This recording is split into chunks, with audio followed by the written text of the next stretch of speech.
Next time you hear someone say, it's not genocide in Gaza, is it? It's war. The Israeli government are at war with Hamas.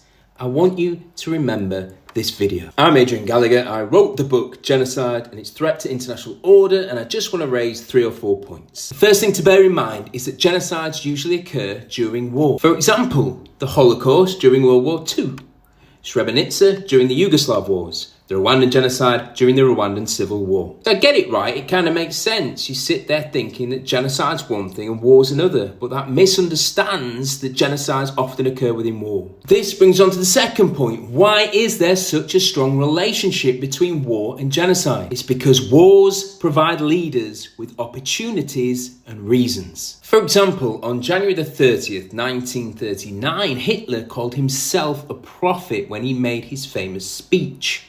It was in this speech he said that if international Jewish financiers dragged nations into another world war, then the result would be the annihilation of the European Jewry. So this was all nonsense, right? He was using the Jews as the reason for World War II, when in fact it was Adolf Hitler, and he was then using World War II as the opportunity to annihilate Jews within Europe. This brings on to the third thing, which is threat. Sometimes a threat is imaginary, very much to Jews within World War II, but sometimes the threat is real, and Hamas does pose a threat to Israel, just like Israel poses a threat vice versa. But either way, if your response is to intentionally destroy a group, and it's one of the 4 groups protected under the 1948 Genocide Convention, then this is genocide, regardless of whether it occurs within war or not. The tragedy of all this, as Alex Bellamy points out, is this creates a cycle of impunity, as the perpetrators are rewarded or cheered on for their heroism in face of this threat.